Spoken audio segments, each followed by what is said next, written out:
menurut saya itu sangat menyenangkan. Saya disonding sama Ko Ernest pertama. Ko Ernest langsung bilang, Ri, Rangga dan Cinta bakalan seru nih. Kenapa? Rangganya orang timur. Nah, saya lihat looks-nya kan, saya lihat look-nya gitu. Terus kupikir, oke lah fine orang timur. Tapi mungkin peranakan Jakarta. Kan banyak gitu kan. Termasuk Reza Radian juga kan, dia punya darah timur tapi mungkin sudah kultur Jakarta. Ternyata, itu dari SD, SMP, SMA-nya pun masih di Manokwari gitu. Jadi, oh, sebelum ke situ, kenapa jadinya dari AADC 2, ini tadi yang saya mau tanya. Dari AADC 2, kenapa dia Rangga dan Cinta? Iya sih, sebenarnya desakan untuk bikin AADC 3 juga banyak. Tapi jadi acting kan, jadi acting. Sementara kalau film itu mestinya kayak hidup sehari-hari. Kayak gini. Melongo kayak gini. Mahal ini. Sosok mahal ini. Langsung take dari sana. Ini sudah mulai membuat. Ini acting. Harusnya tadi kau perhatikan tadi. Langsung close up. Itu sudah tahu kamera, sudah sadar kamera.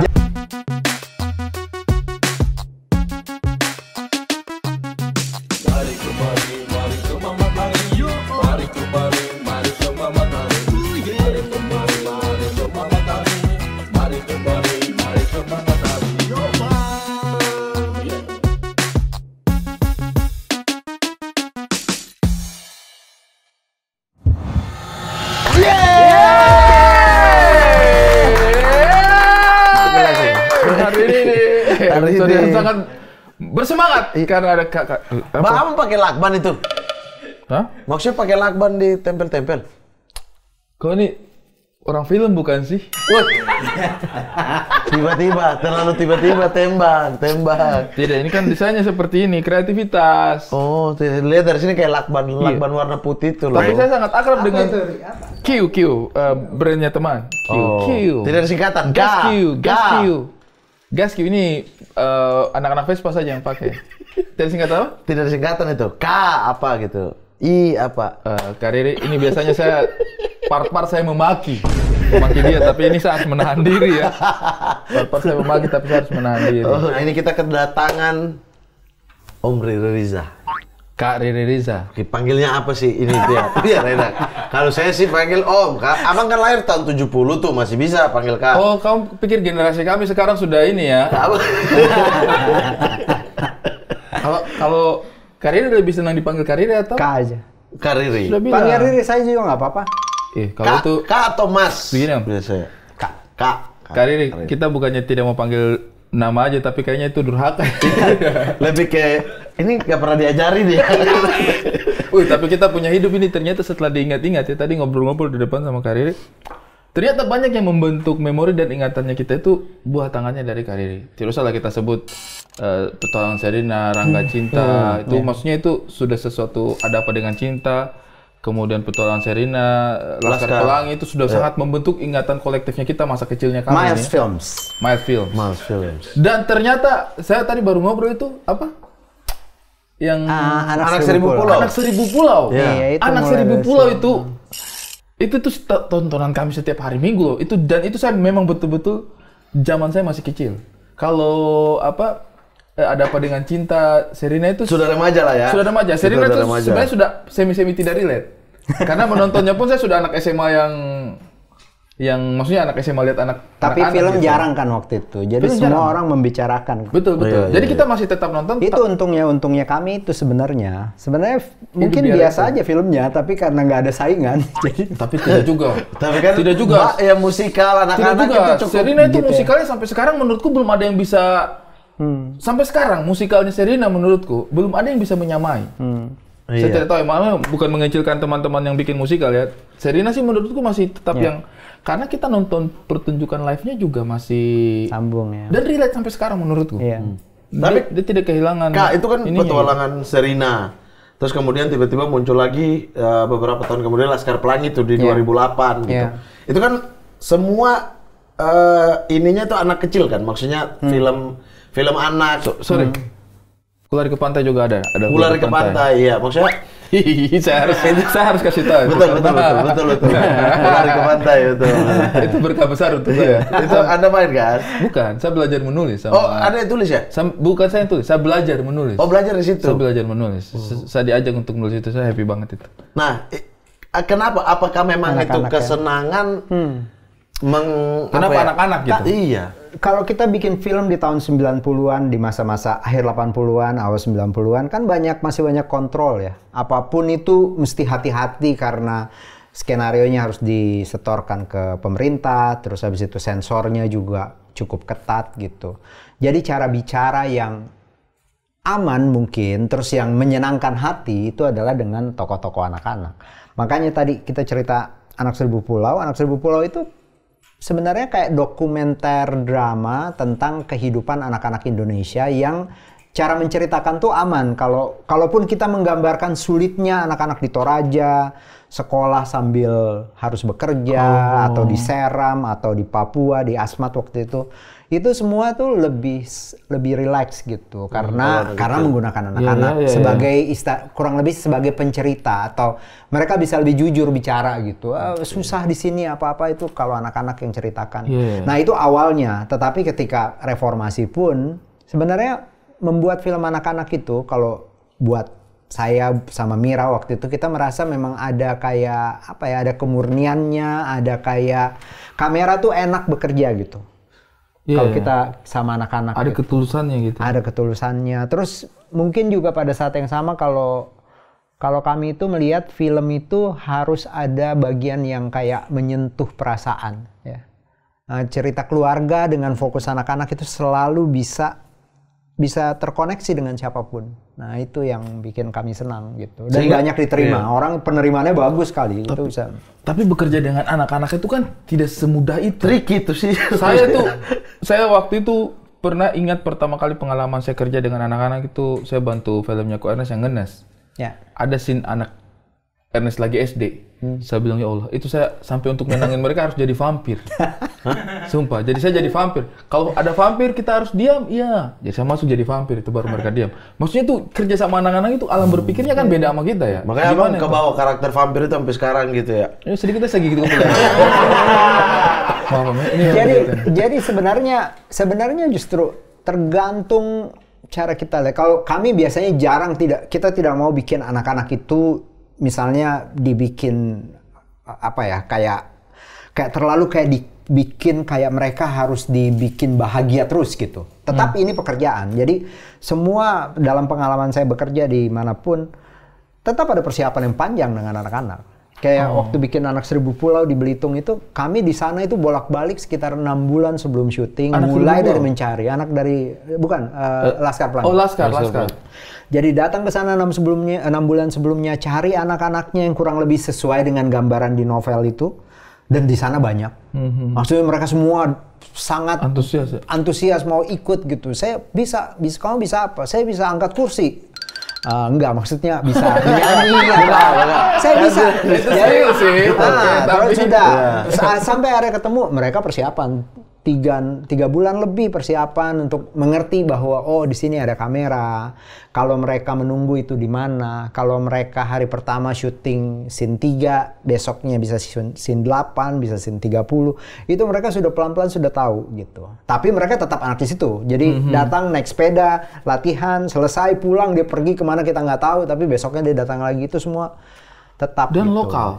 lokal, selalu itu anak-anak semua anak-anak yang main Laskar Pelangi. Kalau Laskar Pelangi semua dari sana, semua anak di sana. Dan itu lucu karena apa? Setelah film itu selesai, orang itu menganggap Ikal Lintang Mahar yang di film itu adalah Ikal Lintang Mahar. Padahal mereka punya nama asli toh. Jadi mereka itu semua orang-orang dari seluruh Indonesia datang ke Belitung mencari lintang. Yang adalah sebenarnya namanya siapa? Nazar gitu. Atau Hasan atau siapa. Itu berubah hidup mereka karena itu. Termasuk sampai presiden. Presiden waktu itu kami dipanggil ke istana. Saya mau ketemu dengan itu anak-anak, bisa dibawa ke istana nggak? Akhirnya kami datang ke istana gitu. Ini anak-anak desa kan datang ke istana. Wah, ini apa? Ini siapa Pak? Nggak mau Pak SBY nanya, ini siapa Pak Presiden? Itu saya. Ini siapa? Ini diceritakan satu-satu presiden dunia yang besar di dinding itu.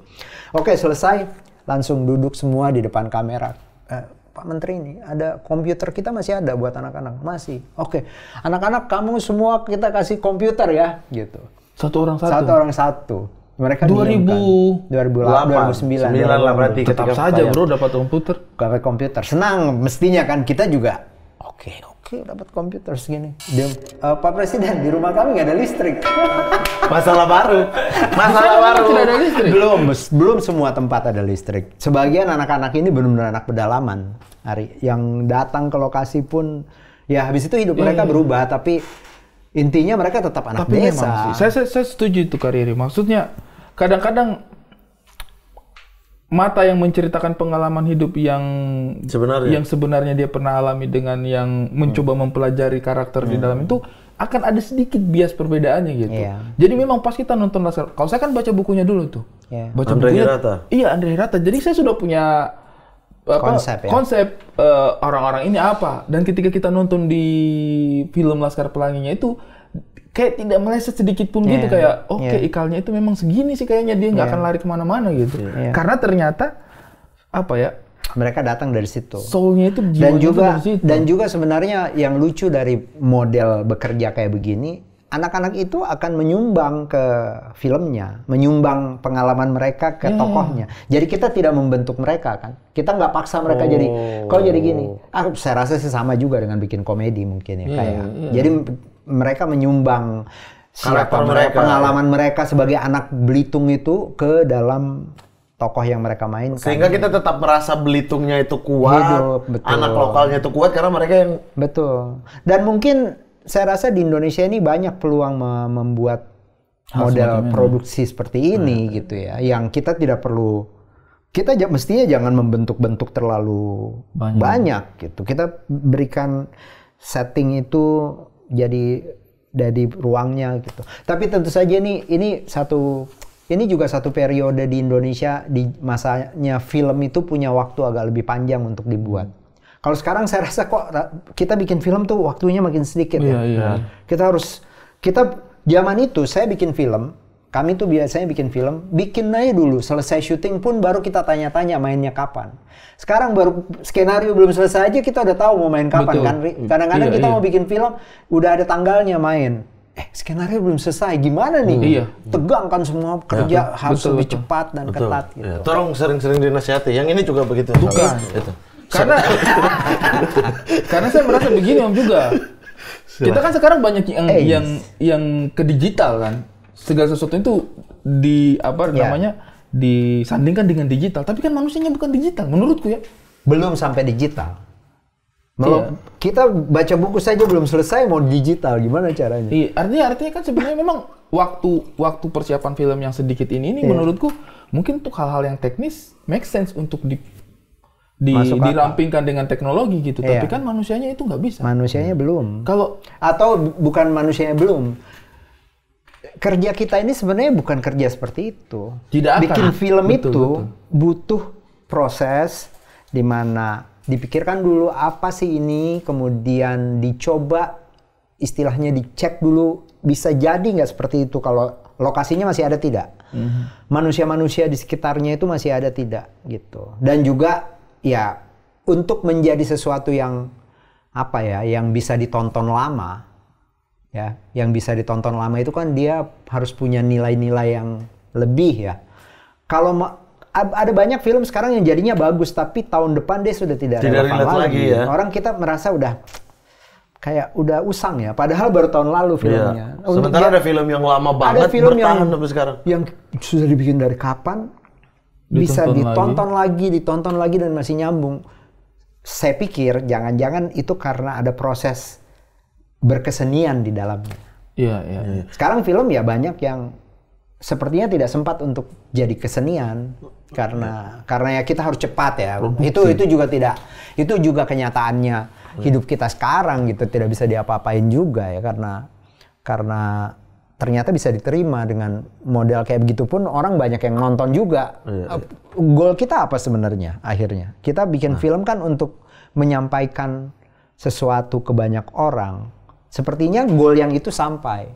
Tapi film memang tidak lagi bisa seperti dulu, kayaknya ya. Film tidak lagi bisa menjadi sesuatu yang berubah.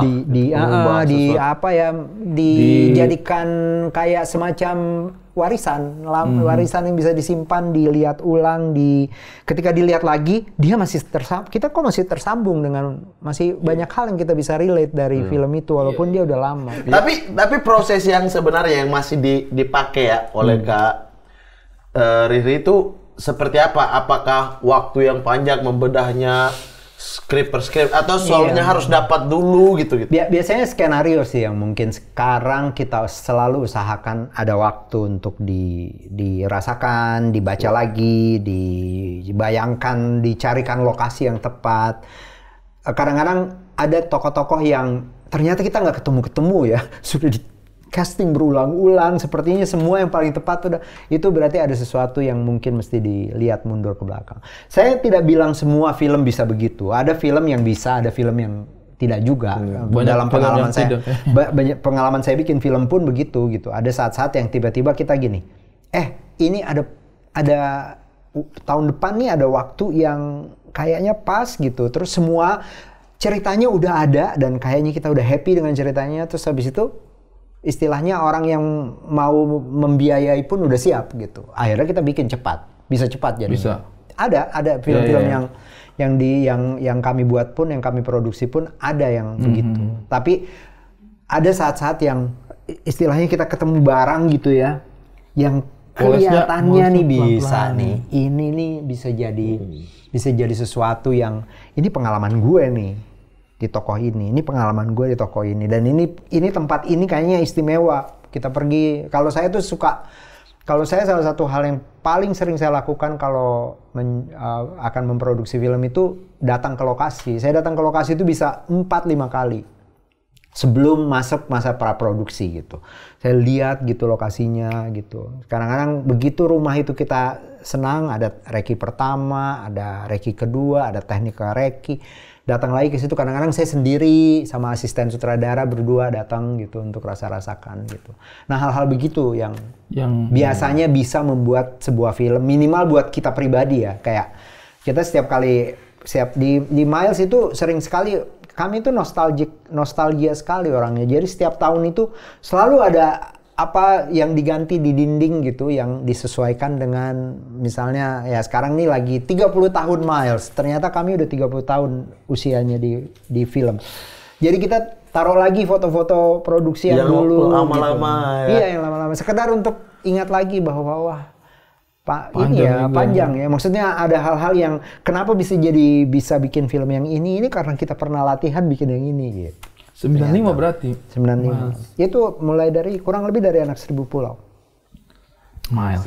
Itu gitu. Yang membangkitkan salah satu motor kebangkitannya sinema Indonesia itu dari situ sih, dari jejak-jejaknya itu sih yang berani mendongkrak lagi untuk kita masuk ke era modernnya gitu. Sebenarnya kan reformasi kan titik yang penting, walaupun kalau kita pelajari jauh-jauh film itu dari tahun tentu saja 50-an ada Usmar Ismail segala, tapi di tahun-tahun 70-80-an itu banyak juga orang-orang yang pendobrak yang hebat ya, kayak Pak Teguh Karya, terus Arifin Senur, Sumanjaya, yang kalau kita baca-baca tantangan mereka itu kurang lebih sama kita, karena tahun-tahun 70-80-an tuh tiba-tiba film impor banyak sekali kan. Iya, masuk tuh. Dan tema-tema eksploitasi perempuan di dalam film tahun-tahun 70-80-an. Sampai agak dijauh. Orang-orang kan agak menjauh dari film Indonesia karena memang saya dulu di Makassar juga nggak boleh dekat-dekat bioskop sama bapak saya sama orang tua kami gitu, karena ngeri itu. Betul. Vulgar gitu. Itu saya merasakan dong. Saya kan hidup di awal-awal 90-an itu ya. Maksudnya pertama-pertama saya mengenal ada hal seperti itu awal-awal era 90-an itu. Film Indonesia itu jauh banget. Itu kalau kita masuk katakanlah tahun 96 97 ya, era-eranya VCD mulai, kan bioskop tiba-tiba lenyap tuh. VCD masuk. Itu deretan film Hollywood sama India semuanya itu. Bollywood, Hollywood. Deretan film Indonesia vulgar semua. Iya. Makanya satu tipe semua ya. Selama bertahun-tahun dan itu. film Indonesia tidak bisa main di bioskop yang bagus. Mainnya cuma di bioskop. Kalau dulu kami di Makassar ada di bioskop Benteng, di bioskop Ratu, yang sebenarnya bioskop kualitas lokal. Kalau di Jakarta ya di bioskop-bioskop yang kayak di stasiun Blok A situ, bioskop Adi Mulia Agung di Senen gitu. Itu kan film Indonesia dulu mainnya di situ. Sementara yang 21 itu hanya film-film yang dari Hollywood saja atau dari India, dari Hong Kong gitu. Nah itu masa-masa problem. Tapi sebenarnya di tengah-tengah itu pun ada beberapa pembuat film yang tetap ya survive gitu ya. Pernah ada film kayak Marsinah, pernah ada film kayak Langitku Rumahku, atau filmnya Pak Teguh kayak Pacar Ketinggalan Kereta yang juga ada tema-tema misalnya kayak tokoh Indonesia Timur yang datang ke rumahnya gitu. Saya rasa kita soalnya kan kalau dipikir-pikir sekarang juga sebenarnya kurang lebih tidak jauh beda. Kebanyakan film-film yang diterima itu adalah film-film yang memang tentu saja lebih genre-nya lebih jelas ya, entah komedi, entah horor komedi atau apa. Itulah yang jelas-jelas. Itulah yang akan menjadi film-film kebanyakan. Tapi film-film yang istilahnya mencoba menggali lebih jauh, yang punya waktu lebih banyak bikinnya, mungkin karena ada dukungan dana dari luar negeri atau apa, itu biasanya yang istilahnya akan satu-satu aja muncul gitu. Dan biasanya butuh waktu lebih lama. Sutradaranya butuh 1 tahun, 2 tahun itu satu film, atau 3 tahun satu film. Kalau film sutradara lain ya 1 tahun, kadang-kadang 1 tahun ada 2 filmnya keluar. Iya, gitu. 3 tahun, itu kan 3 film, 1 tahun itu tetap.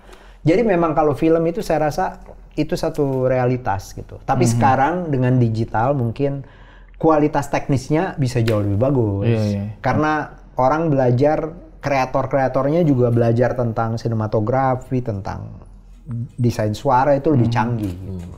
Tapi ini saya terlalu serius gak bicara tidak enak nih, kita gitu dong. Kita udah capek tadi, bukan konten yang kebodohan tadi udah episode sebelumnya. Ini air putih. Air putih bisa diminum. Ini juga ada barongko. Ini silakan dimakan kali. Tapi ini saya dulu bertanya. Saya dulu. Satu pertanyaan. Abang dulu deh. Oke. Karena ini saya takut kalau kita terlalu masuk ke sini nih habis, pasti kita kejar ilmunya Kariri. Pasti kita kejar ilmunya Kariri. 3 SKS sih. Kita pasti kejar ilmunya Kariri ini. Nah, tapi sebelum kita balik lagi ke apa yang terjadi dengan film Indonesia, satu hal yang menurutku ternyata menarik juga dari treatmentnya Kariri ini adalah hampir selalu film-filmnya itu membawa wajah baru. Castingnya itu casting baru. Itu tuh hampir selalu. Laskar Pelangi, kemudian Ada Apa Dengan Cinta awal-awal juga itu kayaknya mereka masih, itu mungkin film pertamanya mereka ya. Petualang Serina, kemudian yang saya ikut bantu produksinya Kariri, Kulari ke Pantai, dua-duanya itu Maisakana sama siapa? Lila Tisha. Ini 2 orang wajah baru juga gitu. Dan sekarang akan ada film Rangga dan Cinta. Semuanya baru, wajah baru. Ini mereka, bahkan saya tertarik sekali dengan tokoh laki-lakinya. Nanti saya coba banyak bahas nih ya. Ini film Rangga dan Cinta akan tayang tanggal 2 Oktober 2025. Sebelumnya kan ada AADC. Lalu ada AADC 2. Yang gereja apa? Gereja ayam di Jogja. Itu membuat Jogja macet, tahu nggak itu? Karena ya, saya sebagai yang kuliah di Jogja berubah tuh kehidupan Jogja semenjak AADC 2 tuh. Ini Kariri tidak tahu, saya habis, karena waktu itu saya masih backstreet sama Nona. Habis nonton AADC 2 itu kami pergi itu. Tracking semua tempat-tempat syutingnya AADC 2. Sampai saya ke gereja ayam itu, saya bilang, fotonya saya di situ. Itu yang bikin kami merasa macet, mahasiswa Jogja ini. Saya melakukan itu. Saya melakukan itu tuh. Ada Mili Mamet juga. Yang kerjasama ya. Kerjasama. Nah, ini tapi yang menarik adalah, yang saya mau tanya itu adalah wajah-wajah baru. Bermain dengan, maksudnya ini, mohon maaf ya. Bermain di film pertama itu kan, apa ya? Apa yang gitu kan, kadang-kadang sutradara, penulis, produser itu kan pengennya itu yang rapi, langsung jadi, siap jadi, ini semuanya matang, terukur. Film ini kan investasinya, waktu pemikirannya kan banyak, jadi semuanya itu kalau bisa itu dipastikan. Kadang-kadang kan kita kalau ada satu nama yang kita rasa cocok banget, produser kan biasanya angkat tangan. Enggak, ini nggak punya nama, dia nggak punya pengalaman. Tapi justru teori ini kontradiktif ini dengan treatmentnya karir. Sebenarnya ada gaya-gaya begini yang saya rasa kalau di film, justru di film di negara yang istilahnya perfilmannya tidak terlalu mapan, dan kita ini pastilah ya, yang mapan kan cuma Hollywood, India, Bollywood sama ya Hong Kong gitu di satu periode. Kita ini semua negara-negara yang baru belajar memastikan filmnya ada. Itu bintang itu harus selalu diciptakan gitu. Tapi sebenarnya sejujurnya tidak juga sevisioner itu ya. Ada Perengan Cinta dulu itu tahun 2001, Rudi Sudjarwo sutradaranya. Dan dia adalah sutradara yang menemukan Dian Sastrowardoyo pertama kali di sebuah film kecil sekali.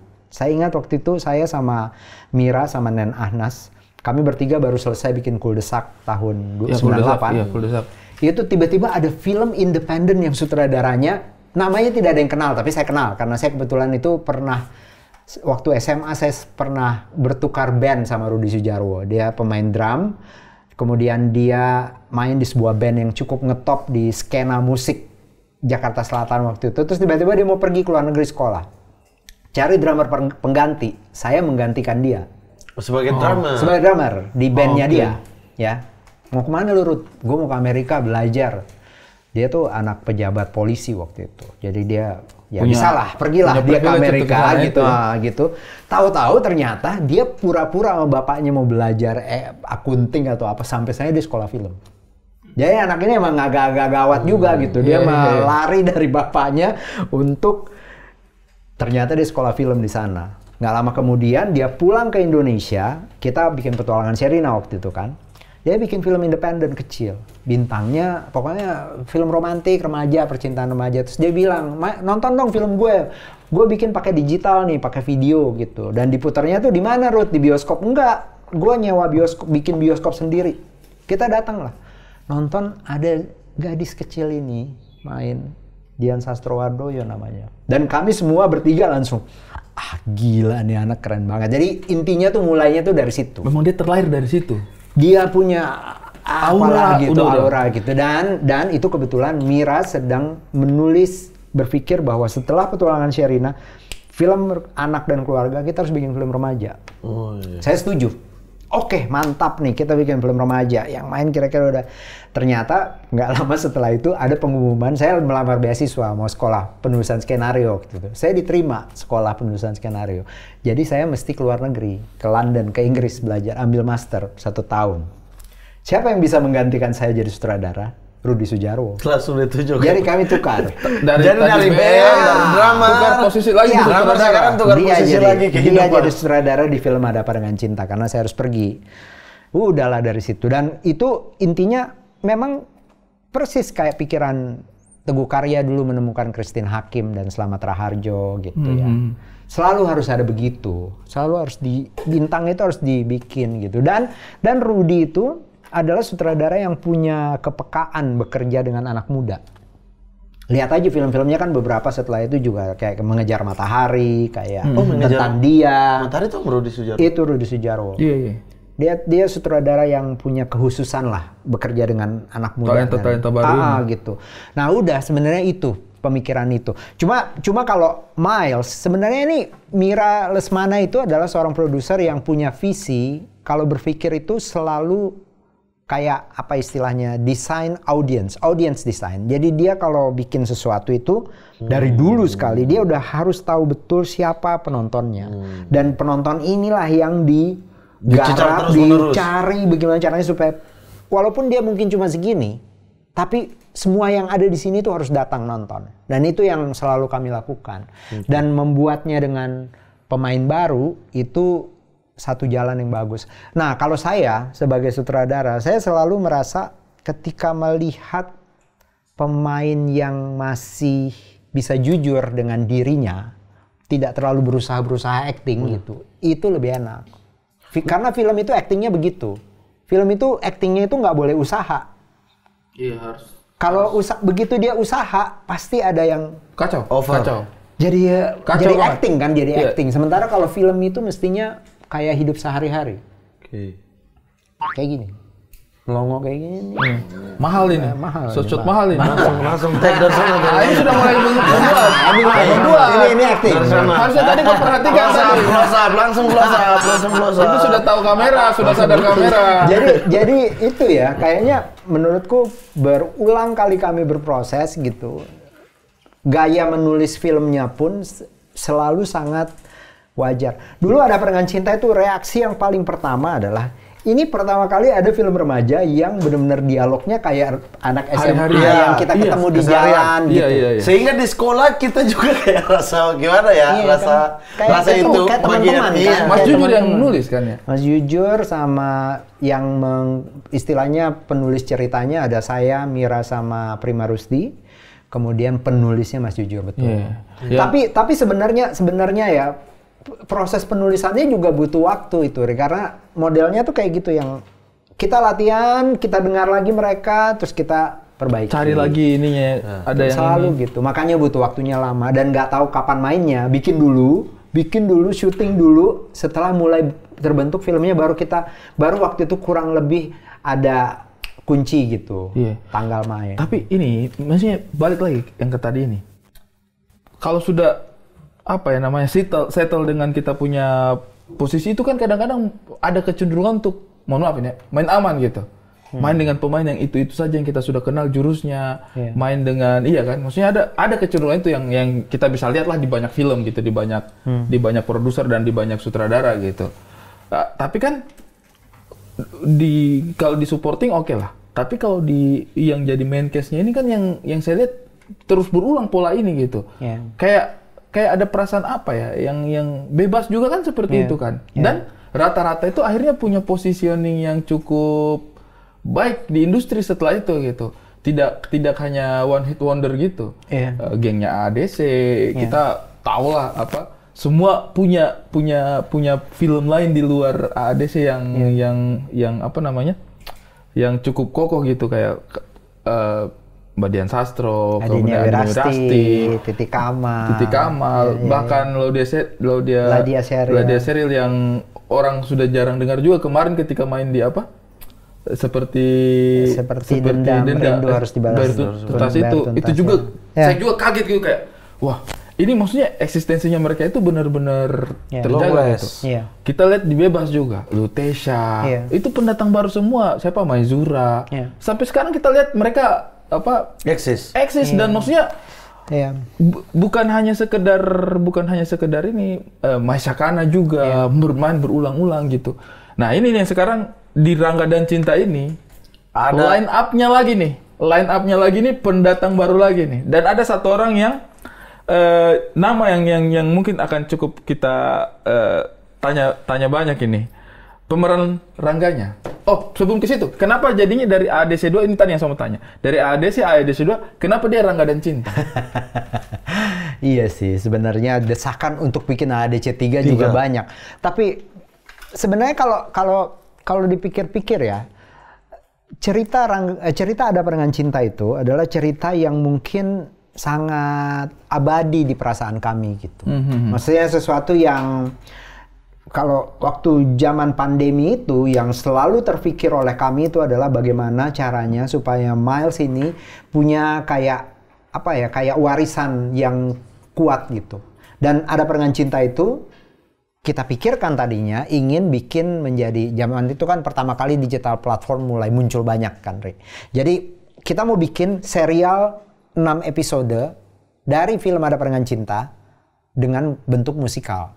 Karena kami memang suka musikal. Saya sama Mira itu kalau ada kesempatan pergi kemana-mana bisa nonton pertunjukan musikal di panggung, atau kalau ada film musikal yang bagus kami selalu bicarakan, bukan cuma ditonton tapi dicoba dirasakan kenapa bisa.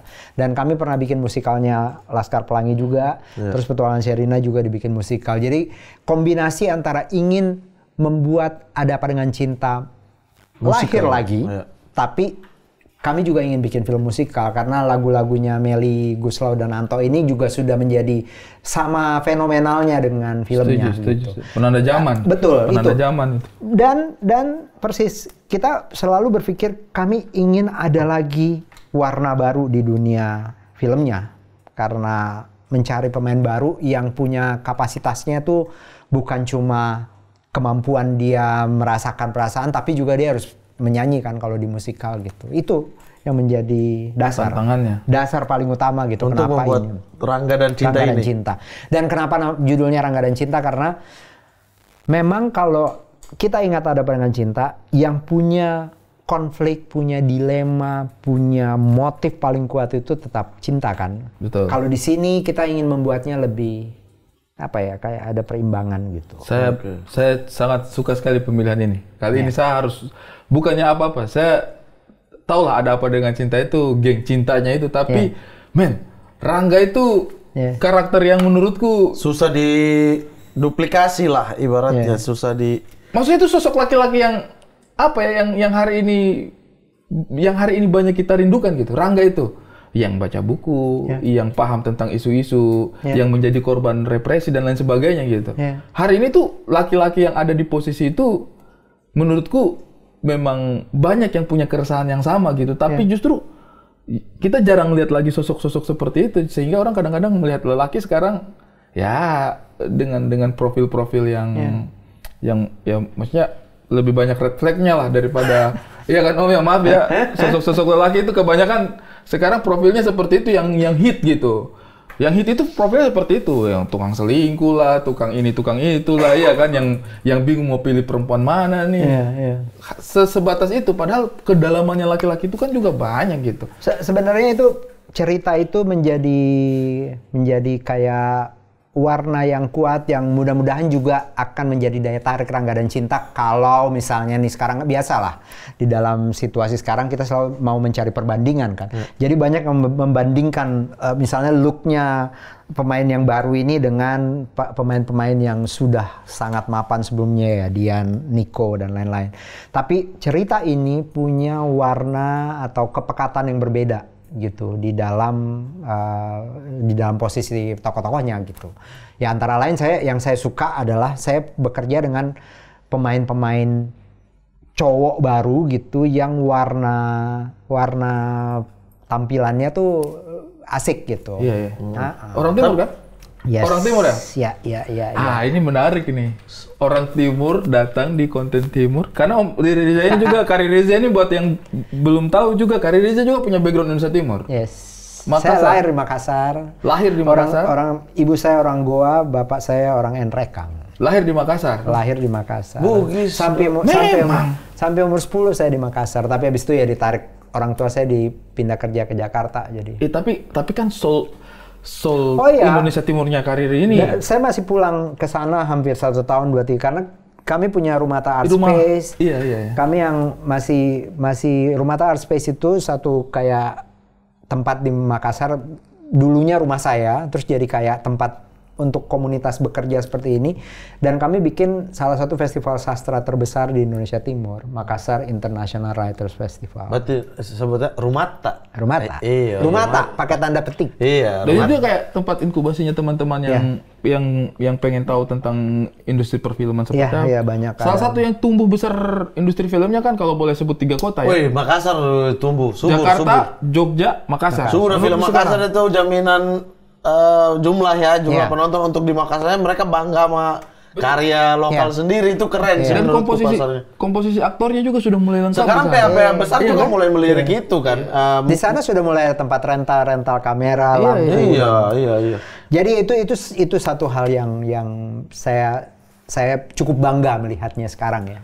Kenapa ambil Rangganya orang Timur? Nah, sebagai laki-laki timur, apakah kita akan sebenarnya terbuka sekali selalu, tidak pernah tertutup dari manapun. Iya. Tapi ini unik sekali karena ya sekarang era ini ya digital, Instagram gitu. Satu orang talent manager di kantor itu memperlihatkan sebuah video ketika ada konser di Makassar, penyanyi Jakarta yang sangat terkenal mengundang seorang cowok dari penonton untuk naik ke atas, ikut menyanyi bersama dia, Lyodra, penyanyi Lyodra ini. Dan ada satu anak SMA, dia sudah kuliah waktu itu, datang naik ke panggung dan menyanyi dan heboh satu tempat itu, termasuk besoknya nyanyinya bagus, bawaannya enak gitu. Dan akhirnya itu yang direkomendasikan. Sebenarnya kan mencari Rangga ini apa ya, kayak dia kan agak outsider toh. Dia anak yang tidak bisa bergaul dengan. Jadi kalau insting saya waktu itu kita harus coba karena saya sepakat gitu. Wah gila, nomor 1 anak Makassar. Weh, boleh. Oke dong nih, iya oke banget dong. Nih. Ini kemungkinan yang oke nih. Ini penting nih. Terus habis itu udah pas datang memang dia punya kayak perasaan kayak merasa tidak menjadi bagian dari keramaian kan. Dan Rangga kan begitu. Iya. Rangga begitu. Dan kemudian kita coba aja pelan-pelan dicoba.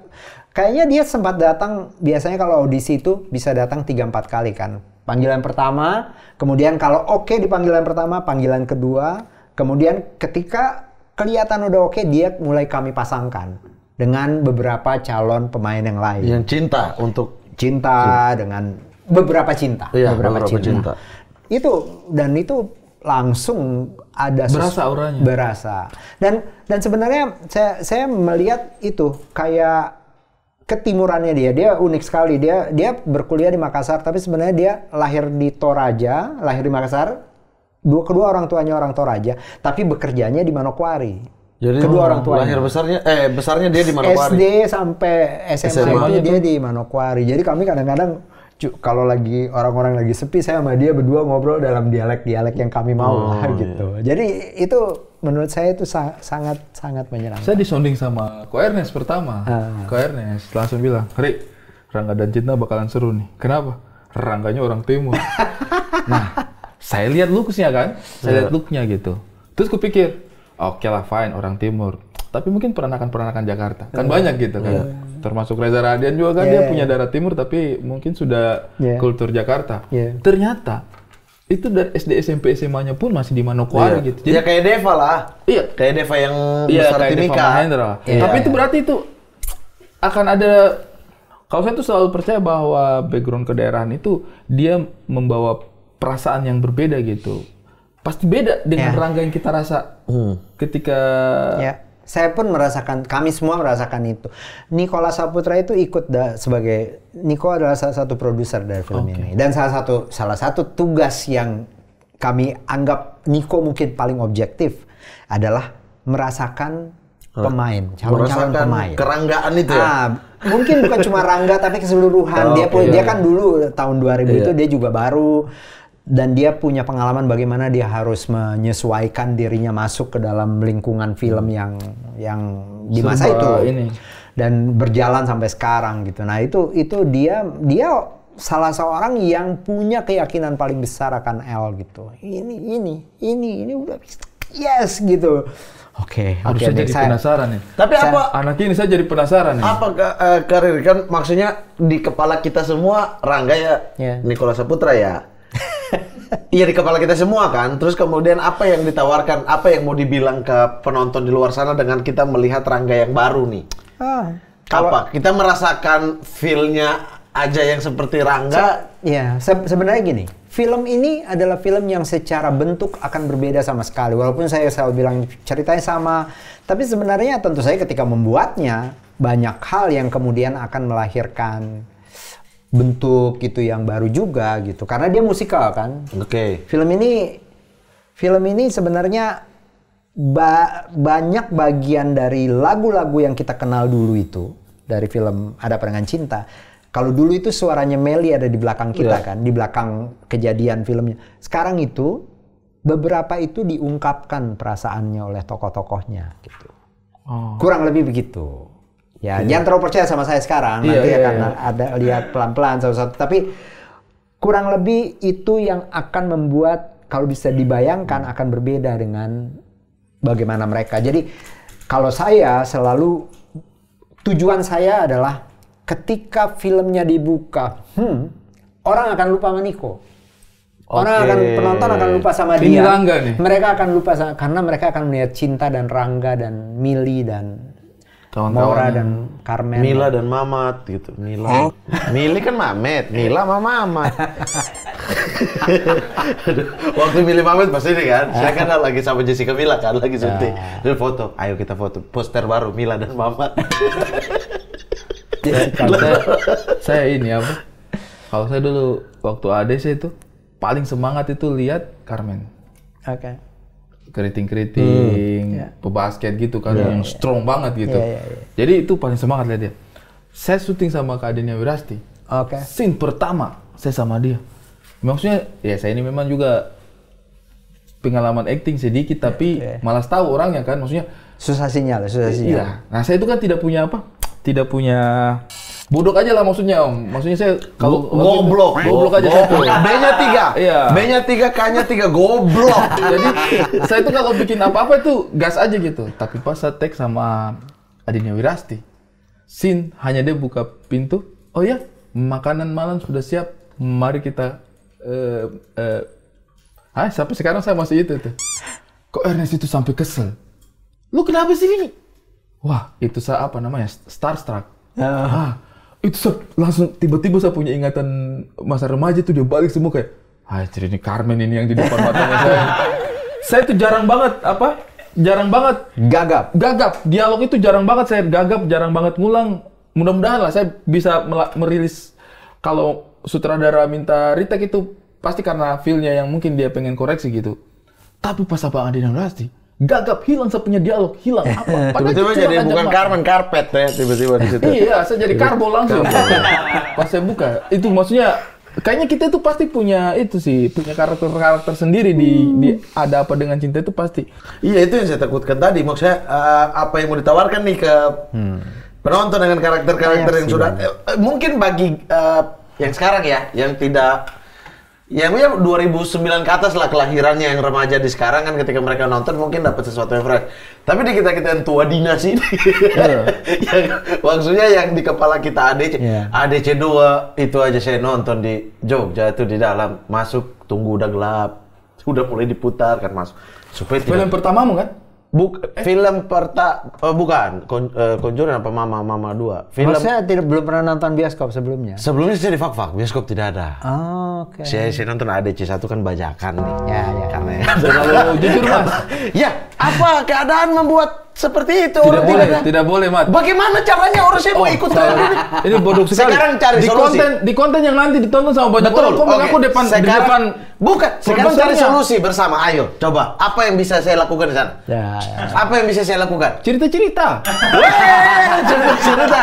Orang di Jakarta nonton ADC. Kita di sini diwajakan lagi. Aduh, tidak mungkin ya. Begini aja. Mereka nonton kok tutup telinga. Ceritakan. Iya, tidak ada pilihan masalahnya, kecuali ada pilihan itu baru pokoknya skip lah, pasti ada momen-momen seperti itu. Iya, ketika di Jogja ada bioskop. Saya ke bioskop dong, ketika udah ada bioskopnya.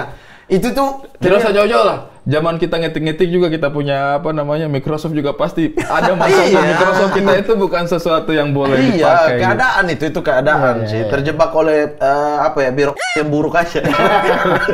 Salah birokrasi. Rangga dan Cinta ini akan menjadi sajian berikutnya dari Miles ya. Tayang tanggal 2 Oktober itu ya. Tayang tanggal 2 Oktober Ada Apa Dengan Cinta. Saya sih pribadi penasaran sama sosok Rangganya gitu ya. Nah, tapi Miles sendiri duet partner maut ini lini depan karirnya sama Kamira. Itu kenal sejak kapan? Momen apa? Ini kan kita bicara. Wah, ini lucu banget ini. 30 tahunnya Miles. Iya, kan? saya dulu lulus kuliah itu tahun 92, 93. Saya mulai jadi magang jadi asisten sutradara di film-film iklan, bikin macam-macam. Karir jurusannya? Film dulu. Sinematografi di KJ. Mira Lesmana senior saya. Waktu saya masuk, Mira itu sudah lulus gitu, lulus dari KJ. Dia juga film. Video udah selesai. Saya baru masuk.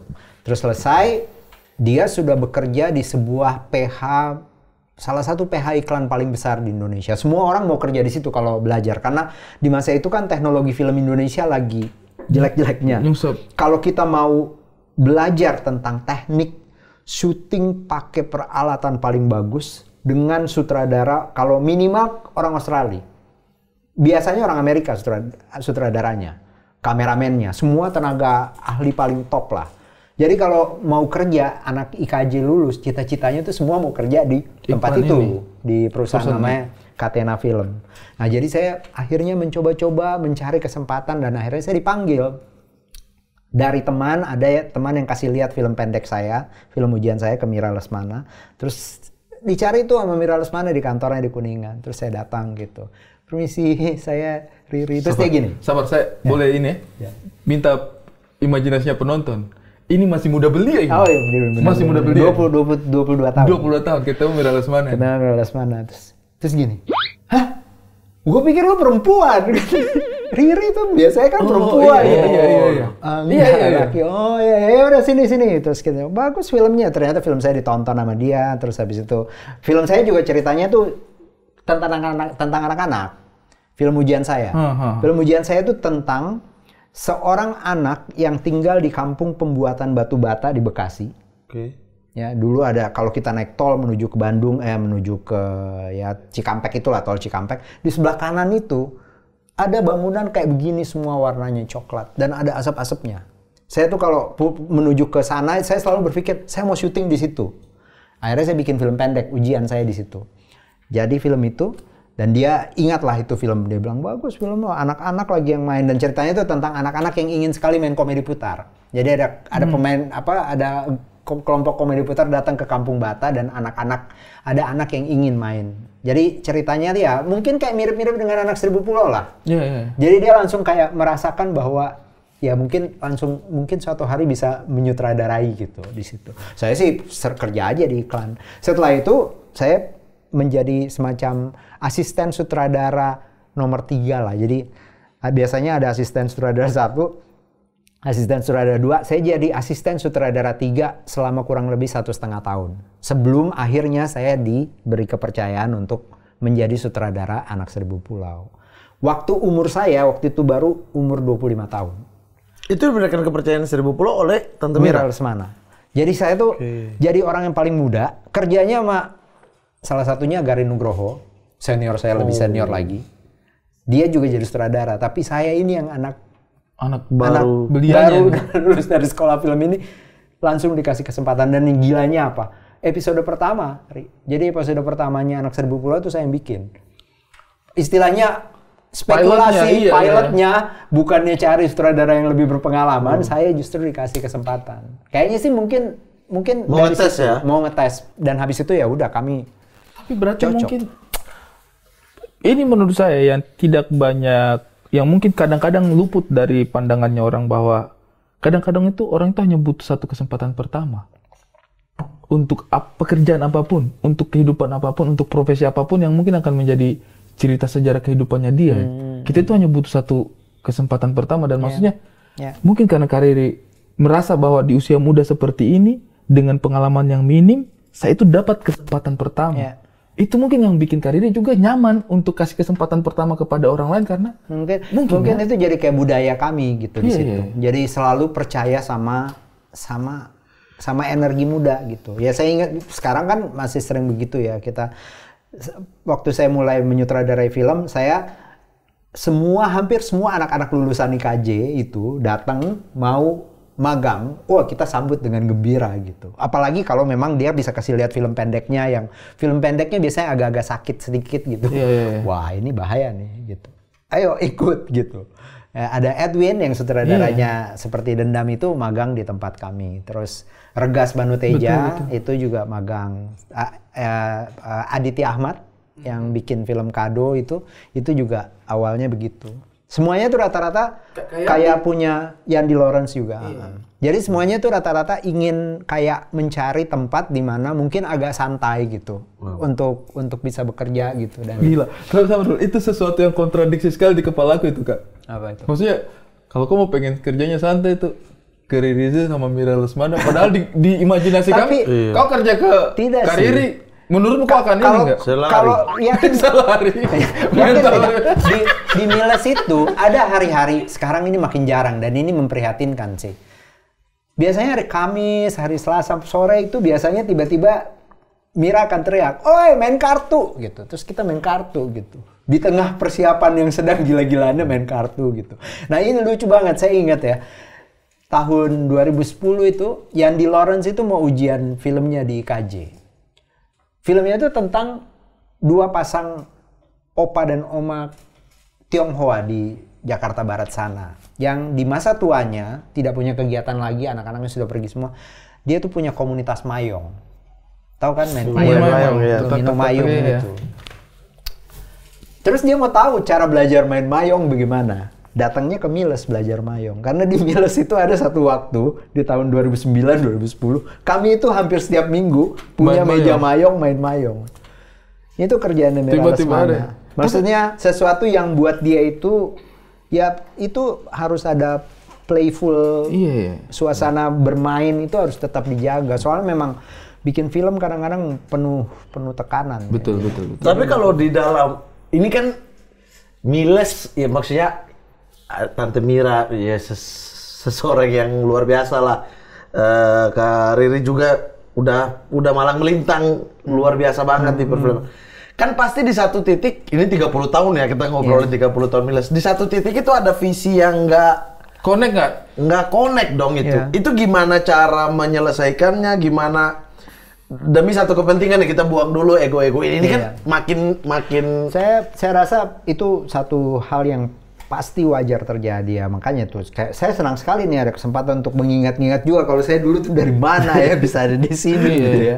Karena kadang-kadang saya juga merasa biar bagaimanapun saya tumbuh toh, mulai bikin film lebih banyak, mulai diakui orang lah gitu deh. Ya itu wajar saja gitu saya rasa gitu, dan saya juga harus mengambil keputusan sebagai sutradara kan, mesti ngambil keputusan, mesti jadi bos di lapangan kan, mesti kakak bos kan, mesti. Jadi saya mesti mengambil keputusan, mesti punya prinsip-prinsip gitu. Nah kadang-kadang ya tentu saja ada prinsip yang akhirnya bertentangan.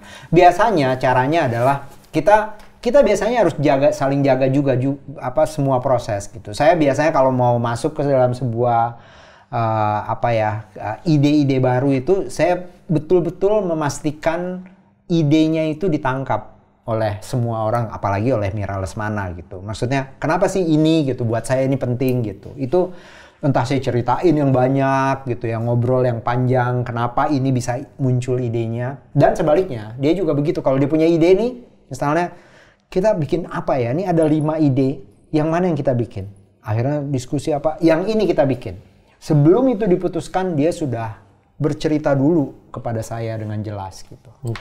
Sehingga kalaupun ada perbedaan, biasanya ada pasti. Maksudnya sutradara atau kadang-kadang, aduh saya maunya begini gitu. Tapi saya ujung-ujungnya harus percaya, yang punya pikiran paling luas di antara kami semua, itu produser. Jadi saya biasanya akan mencoba menjelaskan kenapa buat saya ini penting begini Mir gitu. Saya biasanya mencoba menjelaskan, tapi ketika keputusan itu kemudian dilihat secara pandangannya lebih luas gitu, ya saya harus percaya sama pendapat dia. Ada ego-ego yang harus saya pahami, mesti saya tarik gitu. Dan biasanya saya akan lupa. Saya ini orangnya juga mungkin karena perasaannya nggak terlalu gimana ya. Jadi kadang-kadang apa yang kemudian jadi pertentangan itu dengan cepat juga saya bisa lupakan gitu. Itu ada, bukannya tidak ada gitu. Dalam apalagi ya udah 25 tahun kerja bersama kan, 25-30 tahun pasti ada. Tapi itu menurutku malah persahabatan yang kuat itu, apalagi sebagai bukan hanya sekedar persahabatan perasaannya, tapi persahabatan rekan kerja itu kayak justru ketika kita bisa tetap nyambung lagi setelah diskusi yang keras. Karena saya tuh punya beberapa teman tuh yang justru diskusi kerasnya itu yang bikin habis itu kita cari lagi, karena kita tahu kita tidak bisa dapat timbangan kalau bukan sama dia. Kita tahu yang lain tuh bakal antara ngikutin kita atau nggak enak hati, atau nggak 100% jujur apa yang sebenarnya yang dia nilai gitu. Dan kami juga bekerja dengan banyak orang ya. Maksudnya selama 30 tahun ini pernah bekerja dengan Rudi Sudjarwo, dengan Iva Isfansya, dengan Agung Sentausa, dengan ya banyak yang lain gitu. Dan itu sebenarnya juga untuk menyeimbangkan cara-cara pikir saya gitu. Yang kadang-kadang kalau saya itu kan, saya juga punya dunia saya juga sendiri. Itu juga penting. Jadi di Miles itu saya juga tetap punya kemerdekaan. Misalnya saya sekali-sekali tiba-tiba ke Makassar gitu. Untuk ngurus ini dulu Mir, gue pengen bikin workshop sama anak-anak di Makassar gitu. Dikasih libur. Healingnya itu ya? Healingnya kurang lebih itu. Dan juga untuk menjaga biar kita nggak terlalu terobsesi sama satu pekerjaan itu ya. Itu saya rasa penting ya di dalam dunia kayak kami ini, kayak kita ini gitu. Penting untuk dijaga-jaga dan tidak terlalu juga obsesif kayak lo harus di sini terus atau lo ya ini lo kan tanggung jawab lo gitu. Enggak, saya dikasih kesempatan itu gitu. Tapi kalau kita bicara ini ya Rangga dan dari ADC lah, ADC 2 terus kemudian Rangga dan Cinta. Film remaja itu juga punya tempat tersendiri nggak di Miles ini? Oh ya. Saya juga sering dibilang begitu. Kenapa banyak sekali tokohnya selalu setelah bikin filmnya agak ini kembali ke anak muda dan anak-anak, muda dan anak. Kenapa? Waktu itu mungkin kita maklumi ya, karena di umur 25 tahun, 30 tahun kan pasti kita kehidupan kita tuh. Tapi sebenarnya sih itu yang satu hal yang unik ya, kemarin ini waktu bikin Rangga dan Cinta itu gila sekali sih. Maksudnya mereka ini anak-anak umur 15 sampai 30 tahun sampai 19 tahun dan persoalannya adalah persoalan remaja umur segitu. Dan di dalam percakapan sehari-hari kami waktu latihan, persoalan-persoalan yang mereka bawa itu ya persoalan di sekolah atau dengan teman dekatnya atau dengan orang tuanya gitu yang memang ya udah jauh sekali sama saya. Tapi saya rasa menjadi pembuat film itu satu hal yang paling penting justru untuk kita selalu jaga gitu. Dan semua sutradara yang saya kagumi itu ya maksudnya kami ini kan tetap ini sinefil istilahnya. Kami ini kalau ke JAV, ke Jogja tetap cari film ini, kita mau nonton ini, kadang-kadang satu hari bisa nonton 5 film gitu kalau lagi ke festival film ya. Jadi kami ini memang masih pecinta film. Kami sutradara-sutradara yang kami suka itu justru itu kekuatannya. Selalu menjaga supaya bisa bekerja dengan berbagai jenis cerita, berbagai genre supaya kepekaan emosinya juga terjaga gitu. Dan ya anak-anak ini ya kayak Lea gitu ya yang anak Jakarta Selatan banget gitu. Terus habis itu ada yang kayak Katiana juga yang masih umurnya baru 16 tahun dan sangat anak-anak yang main banget gitu ya. Ya buat saya tuh mereka tuh kayak menjadi kayak tempat belajar gitu. Bagaimana saya bisa bikin Rangga dan Cinta karena mereka adalah pelakunya cerita-cerita di kehidupan ini, yang di sebenarnya ya. Dan syukurnya mereka juga masih nyaman. Gue ini kalau di lokasi masih dipanggil Mas sama mereka, bayangkan. Padahal sebenarnya agak sedikit lebih muda dari anak saya umurnya. Harusnya udah panggil Om ya. Mulai agak-agak sedikit kacau ketika anak saya mulai masuk ke dalam lingkungan mereka dan mereka kenalan. Jadi kalau ketemu tiba-tiba dia masih manggil Mas gitu, sementara di sebelahnya ada anak gua gitu. Jadi agak bingung. Rancu kayak tapi bapak kita dipanggil Mas itu pasti ada perasaan kayak tar dulu nih. Tapi gini aja. Terserah kok, lo mau manggil gua apa aja nggak ada masalah. Okay. Tapi sebenarnya kalau dalam pekerjaan lebih nyaman di lokasi kan. Kami juga di lokasi sekarang banyak sekali kru produksi yang rata-rata Gen Z atau young millennials gitu yang memang sangat relax gitu. Semuanya harus setara ya di satu sisi ya. Sebelum waktunya bos bicara gitu. Tapi kalau di dalam pergaulan sehari-hari ya setara gitu. Ada yang saya rasa ini menarik untuk kita melihat bagaimana craftingannya Kariri di Rangga dan Cinta ini, karena menurut saya pasti ada perbedaan komunikasi ketika zamannya Dian Sastro dan zamannya teman-temannya akan hadir sebagai aktornya gitu sekarang. Komunikasinya kan pasti beda banget gitu. Itu yang tadi saya sempat tergelitik gitu, yang kemarin saya papasan saya cara komunikasinya itu tuh tidak mungkin lahir dari pasti yang adaptasi menurutku ya. Ini dugaannya saya, pasti yang adaptasi adalah Kariri gitu. Untuk kayak oke, aku tahu nih anak-anak ini cara komunikasinya nggak seperti dulu. Kita kan dulu mohon maaf ya, maksudnya kita itu pilih banget ini kata-kata yang akan kita sampaikan sama Kariri. Meskipun seakrab apapun, serileks apapun. Makanya saya pernah kerja sama Kariri juga kan. Jadi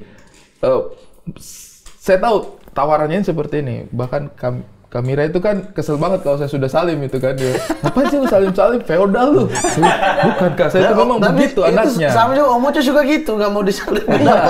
Iya. Nah di Miles itu prinsipnya seperti itu. Tidak ada batas sama sekali. Tapi kan bagaimanapun kan gap generation ini kan ada gitu. Itu sesuatu yang faktual gitu. Dari atas ke bawah itu santai, tapi kita ke atas itu tetap nggak bisa santai gitu loh. Maksudnya kayak ini bagaimana seorang Riri Riza dengan semua pencapaiannya sejauh ini dan Kak Mira Lesmana juga, bagaimana nih nge-handle anak-anak ini, padahal kan Gen Z ini kan untuk zaman sekarang kan bukannya kita mengeluh ya. Dunia udah berubah lah ibaratnya tapi butuh banget adaptasi. Kita saja yang ibaratnya satu generasi di atasnya mereka, itu kadang-kadang kayak, Gen Z nih, gitu. Bagaimana nih dengan yang kadang-kadang ke generasi kita kayak, kalian tuh ke kita saja itu pasti ada dongkol-dongkolnya gitu generasi atasnya kita itu gitu. Ini bagaimana, ini jauh banget gapnya gitu. Iya, kalau saya pikir mungkin ada untungnya juga saya agak sedikit terlambat punya anak gitu. Jadi saya agak sedikit rileks, lebih mudah memahami mereka gitu. Anak saya juga sekarang masih Gen Z. Iya. Jadi sama ya. Jadi kurang lebih ya cara-cara mental challenge-nya itu kurang lebih sama.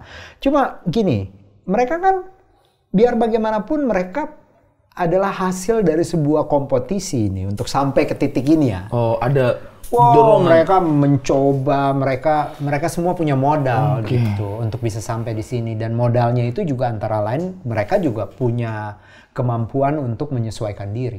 Saya pikir itu pasti.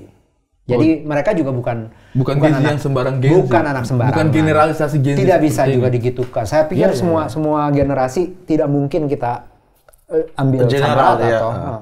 Jadi mereka nih kayak punya attitude-nya juga, punya drive gitu ya, punya disiplin pasti. Karena mereka untuk sampai ke sini persiapan mereka cukup panjang. Ketika sebelum kita mulai syuting pun mereka punya 4 bulan untuk persiapan vokal, persiapan acting ya. Acting itu dalam artian kita punya tim yang mencoba membuat mereka paham ini apa sih yang akan kita hadapi bukan hanya dalam masa syuting, tapi setelah ini kalian apa nih yang akan terjadi dengan kalian setelah ini semua nih.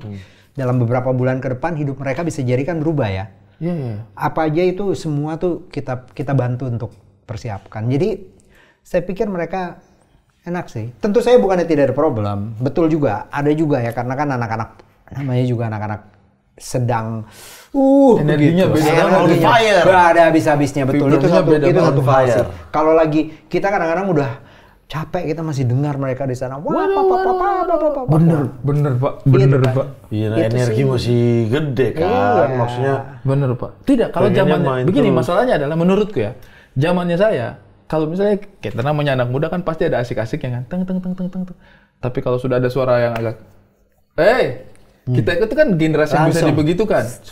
Nah ini kan, saya tidak tahu, ini generasi yang nggak bisa dibegitukan menurutku mereka ini. Mereka itu, critical thinking-nya tinggi, kemerdekaan berpikirnya tinggi. Jadi kayak, justru itu bukan salah, tapi kita harus belajar lagi gitu bagaimana mempelajari mereka. Dan mereka juga tetap datang dari kelompok, makanya saya senang sekali ada L.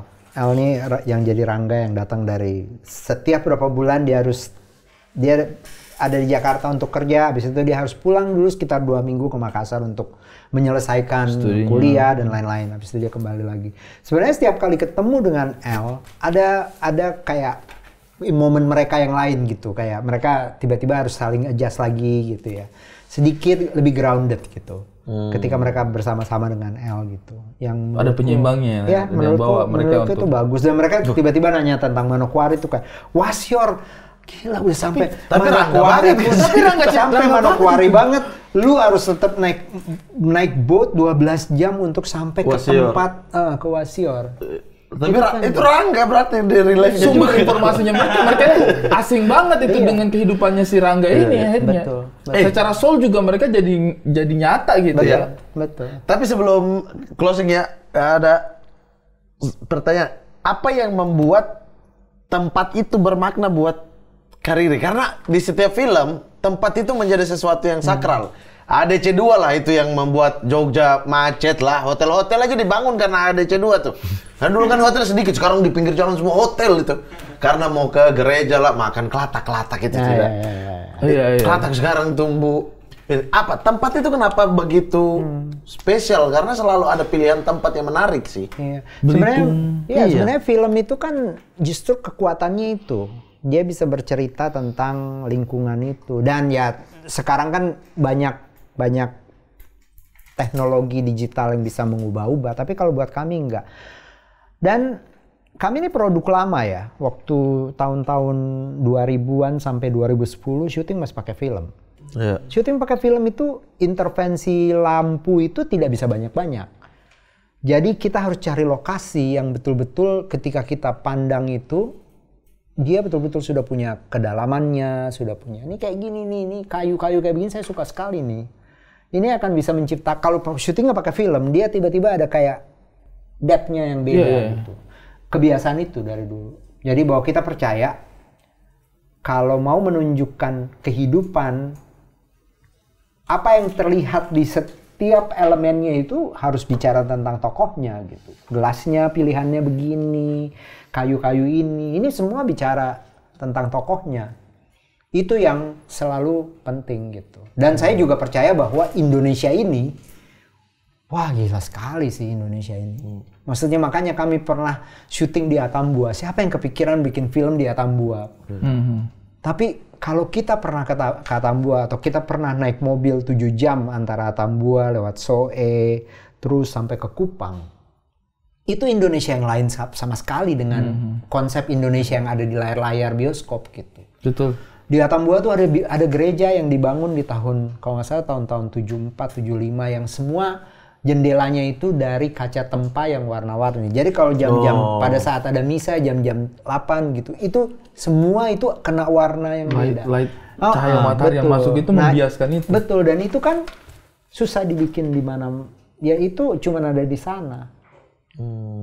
Dan biasanya kami suka juga bunyi-bunyiannya gitu, suara-suara, dialog-dialog orang yang khusus gitu ya. Jadi kalau saya kayak bikin, kayak saya juga dulu waktu masih awal-awal bikin film, saya pikir saya udah pernah syuting di Belitung, pernah syuting di Jogja, pernah syuting film perjalanan gitu. Dan bukan hanya Belitung atau Jogja, spesifik itu satu tempat khusus satu tempat, dan tempat itu diceritakan.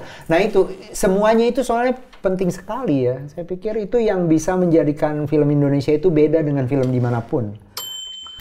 Satu hal ini kakak, terima kasih banyak sekali hari ini menambah insight saya banyak sekali, karena saya ini belajar bikin film juga tipis-tipis, siapa tahu ada yang saya bisa ceritakan sedikit-sedikit lewat layar lebar kan. Pembahasan tentang tempat tadi ini juga bikin saya terbuka pikirannya, kayak itu mungkin satu hal yang selama saya bikin film itu sesuatu yang tidak terlalu saya sentuh, karena mungkin backgroundnya dari mana tuh, jadi saya itu kebanyakan lihat manusianya. Tapi ini benar-benar membuka hasanah berpikirnya saya juga, bahwa oh iya, tempat itu juga membentuk manusianya ya, maksudnya bagian dari manusia. Tidak kalau saya kan perencanaan kota ya, itu memang ada quotes-nya Winston Churchill yang terkenal itu, yang manusia itu membuat tempat, tapi setelah itu tempat itu yang membentuk manusianya gitu.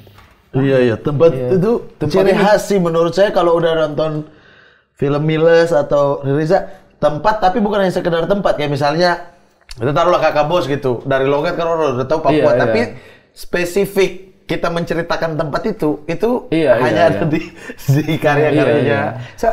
Tapi juga banyak hal yang membentuk itu, kayak karena itu kan sebenarnya ada sinematografer gitu atau penata kamera, penata cahaya, karena dia yang kemudian bekerja loh. Itu kayak bagaimana sebuah warung kopi di Jogja itu bisa menjadi begitu, tidak bisa hanya begitu saja. Kita harus datang ke situ, kita harus pelajari.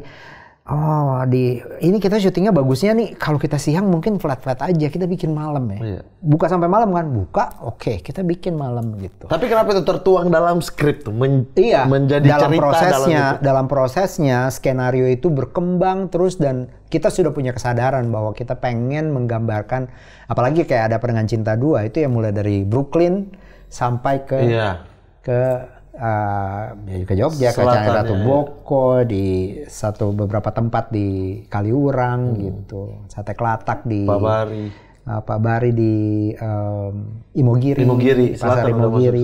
Jadi itu penting sekali gitu.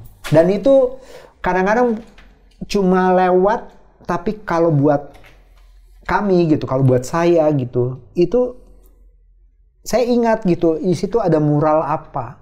Dan kadang-kadang saya inginnya kamera melewati mural itu gitu. Karena itu satu hal yang punya kesan ke saya waktu saya datang pertama kali beberapa. Dan benar, sekarang kita datang ke Prawiro Taman, pasar Prawiro Taman itu nggak ada kan? Iya. Bayangkan kalau kita tidak pernah membuat filmnya. Kopi yang berbayar. Iya. Yang nanti, itu kan spesifik. Iya lewat tapi menceritakan bahwa ini kopi ini itu kalau Itu semua akhirnya kan orang pengen hidup di cerita itu kan, akhirnya jadinya Jogja Membludak karena diceritain secara lengkap, padahal ini film romance kan, bukan film sejarah Jogja gitu. Bukan film pariwisata. Iya, bukan film pariwisata. Satu lagi yang kita akan tunggu ini Rangga dan Cinta. Rangga dan Cinta untuk musikal ya ini ya. Musikal. Tapi ya kisah romans remaja yang saya pikir kalau SMA itu kan milik kita ya. Tidak ada satupun orang yang tidak pernah punya kesan dalam tentang masa kehidupan SMA mereka. Kita jatuh cinta, kita putus cinta, kita kehilangan teman mungkin ya karena macam-macam waktu SMA itu. Kita punya guru favorit, kita punya guru yang paling menakutkan, kita punya sudut-sudut di sekolah yang favorit. Gila, ini sudut gua nih. Favorit. Ini tempat kita beli bakmi paling enak walaupun di masa itu ya, tapi sekarang udah terlalu banyak. Tapi semua SMA itu punya cerita gitu. Dan ya saya pikir itu bisa jadi milik semua orang. Ini kita boleh baca sedikit lagi ya. Siapa tahu nanti tinggal kalian yang edit lah, terserah kalian, urusannya kalian. Karena ini menurutku juga ini saya pengen tahu sedikit aja. Ini boleh dibahas atau tidak? Kalau misalnya Karedi tidak boleh bahas ya. Nah, setting waktunya itu kan tetap 2001. Lalu Presiden Gus Dur. Iya, Presiden Gus Dur. Lalu dimainkan oleh anak-anak 20 tahun kemudian, 24 tahun kemudian mereka ini hadir di masa yang 24 tahun kemudian. Dan bahkan mereka belum lahir mungkin ya. Ada nggak proses tertentu untuk membuat mereka itu memahami bahwa di masa itu ini yang terjadi? Secara mindset gitu. Nomor satu, mereka semua penggemar Ada Perengan Cinta. 1-2 pemain itu nonton Ada Perengan Cinta ketika mereka umur 6 tahun, mendengar lagunya lewat CD di mobil bapaknya, dia bilang gitu. Jadi ini kayak sesuatu yang aneh banget ini Mas Riri, aku kok bisa ada di sini gitu. Oke, itu nomor satu. Jadi mereka paham itu. Nomor dua ya kami yang ngobrol. Kami memberikan gambaran. Tentu saya harus mulai dari skrip ya. Kemudian pertanyaan muncul, ini kenapa saya ngomong begini? Kenapa tidak semudah kayak datang aja sih ke rumahnya? Enggak. Di masa itu tidak bisa begitu juga gitu. Jadi ada hal-hal yang misalnya kayak di masa itu tidak ada handphone. Jadi mereka, dan di masa itu walaupun kita suka main, tapi ada waktu-waktu yang kita ingin pulang cepat juga di rumah. Karena kita punya Betamax film baru yang kita disewa gitu, yang harus habis hari ini, harus kita tonton, harus dikembalikan besoknya gitu. Jadi hal-hal begitu yang motivasi itu yang sudah hilang hari ini kan. Betul. Kayak misalnya aja janjian ketemu, tidak tahu dia datang apa tidak. Sekarang kan Sherlock. Oh, dia sudah sampai di sini, udahlah tunggu dikit. Dulu kan kita tidak tahu, kita tunggu setengah jam bisa jadi dia tidak datang. Dulu kita bisa hidup ya. Iya. Bisa ketemu, bisa hidup. Bisa ketemu dengan Karin hari ini. Dan percakapan. Jadi orang juga jadi dulu itu yang saya juga suka banget mereka kemudian sadar. Ternyata ngobrol itu ada. Jadi kadang-kadang datang ke rumah temennya berdua terus ngobrol lama gitu. Itu sesuatu yang kata mereka sekarang itu jarang sekali mereka punya. Gitu. Mereka tidak bicara lagi. Pulang sekolah kita itu kan jam 2 siang katakanlah, sore ketemu di mana? Kita main ke sini yuk, sudah lama tidak ketemu. Bahkan kita itu cari teman yang sudah lama tidak ketemu gitu. Teman SMP yang sudah pisah sekolah, itu kayaknya hal-hal yang tidak dilakukan anak zaman sekarang deh. Saya tidak tahu ya bagaimana Gen Z. Jadi ini kita juga bukan sekarang. Kita sekarang kalau diambil HP dari kita juga bingung tahu, karena udah terbiasa dengan begitu. Sekarang ini kita sama-sama nggak pakai HP, nggak tahu nih syuting kapan.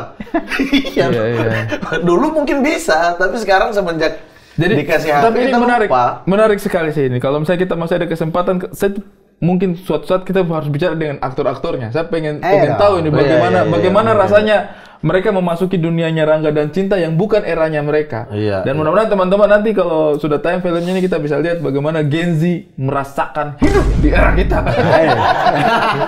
Tapi kan sekarang kita merasakan hidup di era mereka, yang mereka lebih paham semuanya daripada kita. Jujur saya bingung dengan Gen Z ini. Jujur ini nih biar kalian bisa komparasi ya. Saya punya ponakan sekolah sama saya, Om. Jadi saya juga ini urus Gen Z. Iya, dia sekolah di Jakarta, SMA. Jadi saya juga urus Gen Z. Satu yang saya perhatikan, tidak tahu di gengnya Cinta ini mereka merasakan atau tidak. Kadang kita kalau WhatsApp, tidak tahu kenapa tidak terlalu minat untuk membalas. Saya tidak tahu. Om Riri di grup pemainnya begitu apa tidak. Kayak misalnya, kita kasih tahu. Kalau kita kan, Mamat, kita standby jam 2 siang kan? Mamat, jangan lupa ya, hari ini syuting kita standby jam 2 siang. Malas begitu. Malas, tapi saya tahu kok sudah baca. Iya kan? Saya tahu kok bercanda. Interpretasinya. Kalau saya punya ponakan itu, jangan telat pulang ya, jam 3 sudah di rumah, kita mau ada kerja ini. Tidak balas. Jadi kita tidak tahu dia datang apa tidak ini. Nanti kalau dia pulang, woi, kau kenapa susah sekali balas? Tapi saya sudah baca, Bang. Bukan, kan saya tidak tahu baca apa tidak gitu. Itu yang saya rasa kayak Gen Z ini kok ngapain sih ini? Itu. Saya tidak tahu di grup WhatsApp-nya para pemain ini apa yang terjadi ya komunikasinya. Kalau urusan yang tidak terlalu urgent kayaknya begitu sih mereka. Tapi kalau urusan yang urgent balas ya. Kerja pasti mereka balas. Iya. Tapi kalau yang tidak ya silaturahmi begitu tuh. Bahasa-bahasanya kurang mereka ya. Bahasa-bahasa ini kurang ya? Apa itu silaturahmi? Iya, maksudnya apa kan ya? Bukan di sini, silaturahmi ya datang, salaman, tanya kabar. Kita kan kadang-kadang bukan suruh pulang jam 3 silaturahmi dari mana? Ini salah satu perbedaan yang saya tidak tahu ini akan jadi ciri khasnya mereka atau tidak. Kalau kita dulu kan jokesnya adalah tutup sayang, tutup Mi. Kita Mi dulu tutup. Iya. Jami, kita Mi dulu tutup. Kalau kita jokesnya, kayaknya kalau gengsi kayak gitu. Oke, ya, tuk. Kayak habis perkara ini generasiku. Oke. Ini generasiku. Saya biasa maki-maki kan. Oke, tapi semoga menarik sekali ini. Berjalan dengan lancar ya, Rangga dan Cinta. Kita tidak sabar tunggu. Ini juga bukan hanya untuk generasi kita ya, generasi yang sekarang juga tuh sebenarnya bisa menikmati. Mudah-mudahan ini Miles kan 30 lagu-lagu tahun. Klasiknya Meli dan Anto Hood yang masuk lagi ke sini kan. Itu masuk dan Miles 30 tahun menghadirkan Rangga dan Cinta. Mudah-mudahan Rangga dan Cinta ini bisa menjalin penanda generasi kita di masa tahun 2000-an awal dengan tahun yang sekarang. Iya. Amin. Oke, jangan lupa tanggal 2 Oktober 2025 Rangga dan Cinta. Thank you. Terima kasih banyak insight-nya. Aduh, sehat-sehat ya. Terima kasih sehat-sehat. Nanti kita belajar lagi habis ini kita bikin film di Makassar. Barangko ini. Oh iya, barangkonya. Nanti habis ini baru kita sikat. Iya, nanti bikin film di Makassar lagi. Rangga Ki, Cinta tak? Oh iya. Rangga Mi. Kalau bikin di timur lagi. Dilan kan di Makassar jadi Dilang. Sudah nonton kok Dilang. Kalau bikin di timur lagi. Apa? Ranggatus dan Cinta News. Terlalu Yunani, itu Yunani. Oke teman-teman, tepuk tangan sekali lagi untuk Kak Karin Indonesia yang sudah bersedia mampir di sini. Jangan lupa nonton Rangga dan Cinta, tayang tanggal 2 Oktober 2025 dan saksikan terus konten-konten dari Kax Production. Share, like, sudah mau 100 episode closing tetap tidak bisa. Subscribe, like, comment, share. Mari kemari. Mari Ken Mamat Ari.